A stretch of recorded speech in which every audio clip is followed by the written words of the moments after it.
Oh, hello, you beautiful, beautiful souls. And thank you to all my new subscribers. I'm trying to get to all of my emails and messages. I promise you guys I will. Trust when I say that I'm going through some shit too. And I've had so many karmic obstacles today. Well, I really, really give a shit. But it's kind of taken away from the channel and might be able to respond. But yeah, I'm traveling now. I'm leaving right away. But I just wanted to pull one card because I won't create it to be a reading for several hours at least. Again, 3 o'clock. But yeah, I'm sensing like it's going to be a lot about life purpose, what's going to be coming through today later, but I just need to see what message comes. Short message comes through from the Starseed Oracle. I was sensing that, I don't know, like there's a card in here that says double mission, and it's not even that. It's like, yeah, I feel like whoever's resonating with this, it's because you have a very multifaceted purpose, and so you're feeling kind of conflicted because you feel like you're sort of aligning with that, but like you're being called in different directions and feeling so.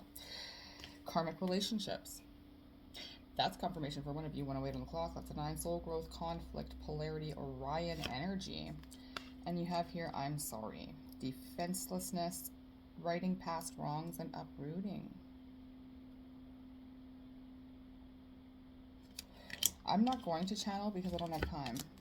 I'm going to read this from the book they say, which will be good for you guys. And then if I need to touch on that later, if there's a deeper message that comes through, I will.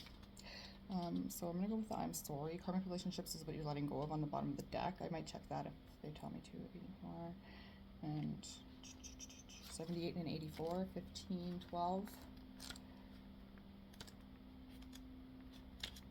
All right.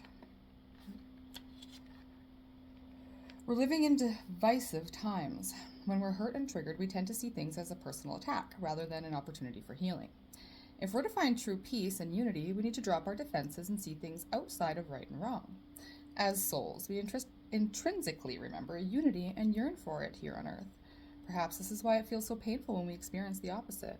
But it's crucial to remember that we can't simply bypass reality and pretend that unity, love, and forgiveness are here. This is one of the greatest challenges for starseeds. To bring about unity, we must first acknowledge the ways in which both we and the world have been divisive, personally, ancestrally, and collectively. The shadows, hate, wounds, separation, severing, wrongs, and sadness. You may be called to explore how you, your ancestors, or your society or community have consciously or unconsciously inflicted pain on others. To find a way to drop the armor around your heart and see things as they truly are for all people. To say, I'm sorry, with an open heart and mean it. To be part of the healing rather than the perpetuation of inherited conflict and oppression. This isn't about blame. It's about unwinding the pattern that got us here. You may be called to devote your time to causes you believe in, or do healing work on your ancestral line. How are you being called to drop your defenses and unwind past wrongs? I'm going to go into the other card they say. The constellation Orion is thought by many to have been a place of great polarity and eventual unity. Some believe that many starseeds who were part of this cosmic history are incarnate on Earth now and are playing out karmic relationships from Orion times. Maybe you're one of them. Polarity causes conflict and highlights separation. However, because of this, conflict can also result in unity and growth. Firm foundation, they're saying. Too many misunderstandings are caused when we don't open our heart and mind and see things from a different point of view. When we go into reactive second-guessing mode, instead of gathering the courage to open our heart, we should admit that we may have reacted because of our own woundings, and then try to find mutual ground. We're all innocent children, looking to be seen, understood, and cherished. It's much harder to grow closer through conflict than it is to grow further apart. And yet, that's the invitation of conflict. It's easy to react and take things personally.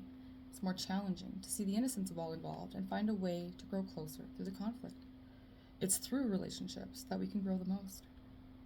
How can you soften your heart and drop your defenses enough to see things from a different point of view? How can you see the innocence of all involved?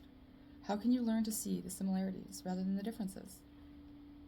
It says, which relationships do you find the most challenging? How can you see things from a different perspective? And how are you being called to allow growth through the conflict? Light body activation. Crystal grid transmissions activation, yeah. They want me to leave that at that. And I know that's causing a lot of questions for a lot of you, right? And that's the purpose. All right, I love you, beautiful souls. Thanks for being here.